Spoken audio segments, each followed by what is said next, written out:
What's up, Facebook? Ty Crandall here with Credit Suite, and today we are diving into NAICS codes, SIC codes. We are talking about industry codes that make your business high risk. So I am using a new format here, trying to go back through Facebook's app and hoping it doesn't crash. Because before we tried to do these live streams from Facebook's app, it had all kinds of issues. We switched to Wirecast Go, but then there was all kinds of problems with that as well, including the clarity of the video wasn't good. So we're going to see how we do with this today. So today we are going to be talking about NAICS codes. We're going to be talking about industry codes that lenders and credit issuers use to determine your risk in your business. We're going to talk about how you can choose your code, what you need to do to choose your code. We're going to take a look at the actual IRS's guide on NAICS codes. So I'm actually going to show you where to go here to be able to get the right NAICS codes. I'm even going to show you commercial credit reports with Experian and show you why choosing the wrong NAICS code can be a serious problem for you, how it will make you high risk, how it will prevent you from getting financing, paying worse rates in terms than you should, or not get you the money you need. So today we're going to dive in. We're going to talk about NAICS codes. We're going to dive in and look at the actual NAICS codes guide so you can find your right NAICS code or industry code. And we're going to look at how choosing the wrong code or having it chosen for you can prevent you from getting the financing that you need. So let's dive in. SIC codes, NAICS codes. We need to talk about both of these. Now, this is SIC, the Standard Industrial Classification Code, okay? It's a 4-digit code offered by the IRS of the U.S. government, okay? And it basically identifies your primary business activity. So let's start here. When we talk about SIC codes, when we talk about NAICS codes, we're talking about these, and what these codes are is they're issued by the IRS, and they basically list whatever your industry does, what your industry does for its actual purpose. Now, here's what you need to know. First of all, there's a lot of these SIC codes. I'll show you. So here's the NAICS code list directly from the IRS that determines the actual category that your business is in. Okay, this is how this works. Now, why this is important is that when you look at commercial credit reports, as I'll show you here, here's a commercial credit report with Experian. These NAICS codes can really affect your ability to get what you need. So let's look at this score. This is a financial stability risk score that lenders look at. See right here, risk associated with company's industry sector. So we see these all the time. Here's another commercial credit report. Here's another low score, 28. Why? Risk associated with company's industry. Let's look at another credit report. Okay, I don't know if this has it or not, but let's look and see. So if we look at the financial stability risk score, risk associated with the company's industry sector. So you can see here that on 3 commercial credit reports, we've actually seen that it creates a problem by having the wrong NAICS code. Here's the problem. Most don't even know what an NAICS code is. So that's what we're going to talk about. And most don't know that you choose this code. But if you don't choose it, lenders and credit issuers are going to choose it. And if you let them choose it, you know they're going to choose a high-risk code because that means they make more money. So let's beat the system today. We're going to talk a little bit about this. We're going to go back to commercial credit reports. What's up, Herman? And I'm going to show you how this whole thing works. So SIC codes, this is the old system, okay? The first and second digit of this includes the major industry group that your business is in. The third digit of this is your industry group. The fourth digit is your industry. This is the way SIC codes used to work. It was based on these numbers. The first 2 digits indicate the major industry group. Then there was like a smaller industry group, and then the industry that you're in. Okay, now the IRS uses these SIC codes, and they're using them on your tax returns. And here's what they're really doing. They're looking to make sure deductions that you're actually using and claiming are similar to others in your industry. It's one of the biggest reasons that they use it.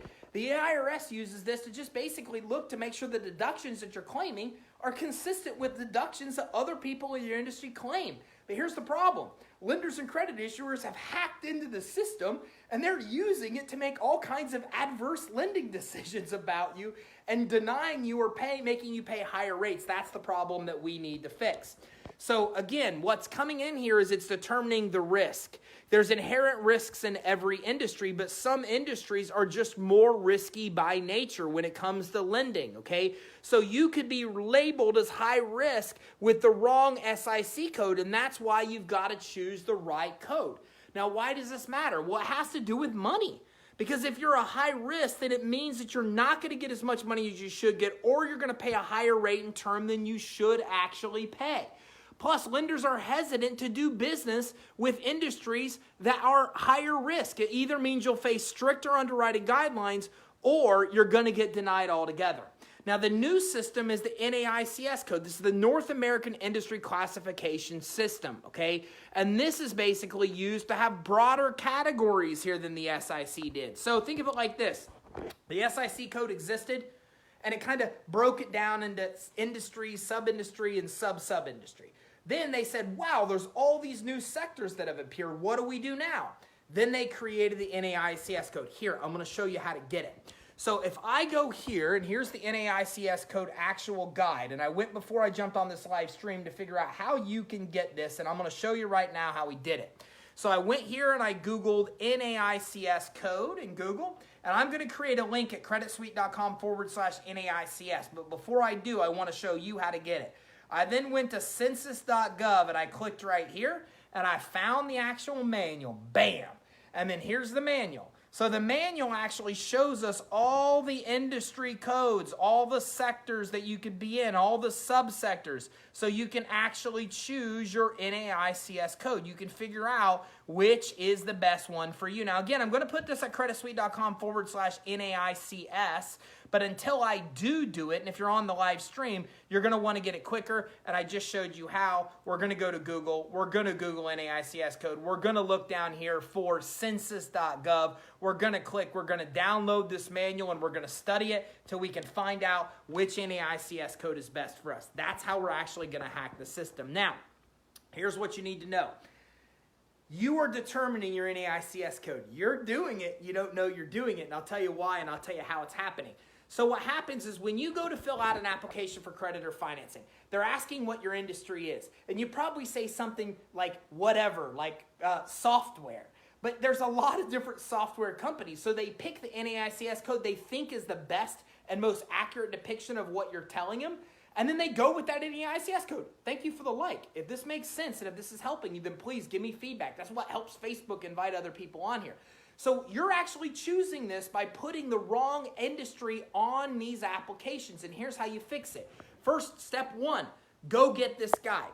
Get this NAICS guide. As you just saw, I went to census.gov. There's the actual link, census.gov/EOS/www/NAICS. I showed you how to get it. Get this thing. Go through this thing. Figure out the best industry and sub-industry you think it is. And this is the page number, but find the code. Go to the right page and find that code that is your industry. Find the code that is your industry. Once you know the code that's your industry, use it everywhere consistently. When I apply for a business loan, I put the exact industry verbiage from my NAICS indicator, and I put NAICS code and put my code on it. So there's never any confusion. If you don't do this, every time you apply for credit and financing, they're going to come in and they're going to assign you a different NAICS code that they think is close to what you're telling them. And then before you know it, you have a credit report with multiple NAICS codes, and there's all kinds of issues with that. And again, I'll show you what the actual issue is. I already showed you a few minutes ago. Here it is right here. This is an actual commercial credit report from Experian, okay? This depicts your risk of going bankrupt. The financial stability risk score. Look at why this score is so low. Risk associated with the company's industry sector. They don't like the industry. Again, here's another look at another commercial credit report. The score is low. Why? They don't like the company's industry. Here's yet another one.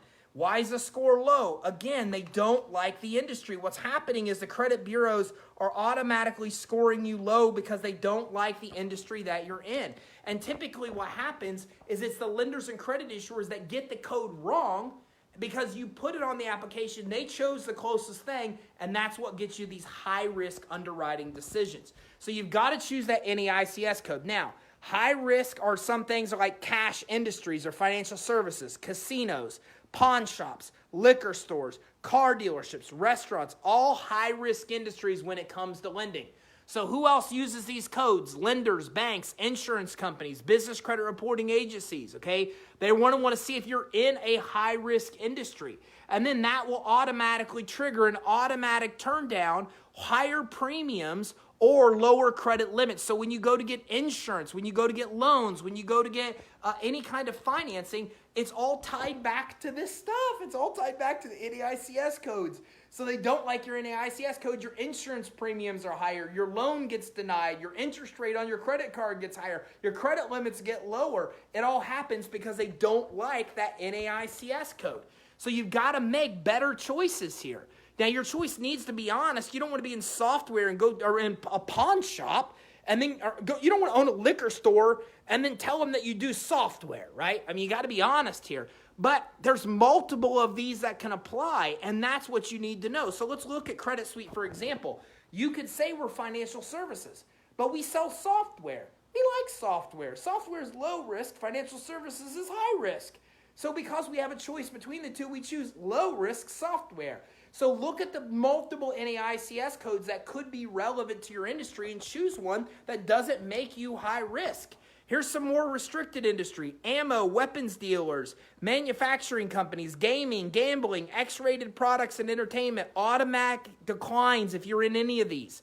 Some higher risk industries, which means you're going to face stricter underwriting guidelines, include computer software services, dry cleaners, limo services, gas stations, okay, a convenience store, long distance over the road trucking is considered to be a higher risk industry. Realtors, brokers, real estate developers, land developers, those are some of the high risk industries that are out there. I went over 25, 30 of them here.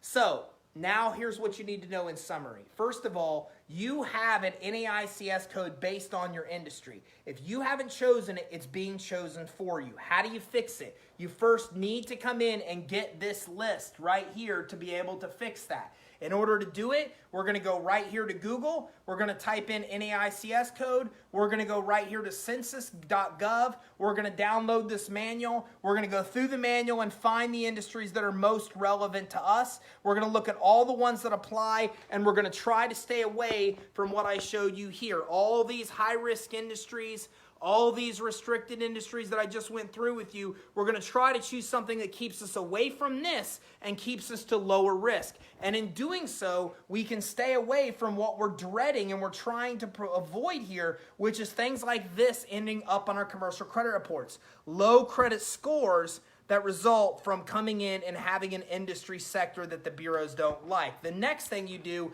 is you use that code everywhere. Everywhere it asks for your industry, you use it. When you file your taxes, you put the industry code that's the exact verbiage of your NAICS code, and on top of that, you put your NAICS code. When you're filling out a loan application, a credit application, anytime your industry is asked for, you put exactly the name of your industry per that NAICS code, then in abbreviation, put NAICS and put your code, and there's never a confusion. And you know what's going to happen? They're still going to screw it up, so you need to monitor your business credit reports, and when you find that it's screwed up, clarify with the credit bureaus, dispute it and say, this is the incorrect NAICS code. Here's my correct NAICS code, and they should fix it. But if they don't fix it, if you dispute with the bureaus and they don't fix it, and they come back like Experian has done with us, and they said, no, I'm sorry, we got this information from somewhere else.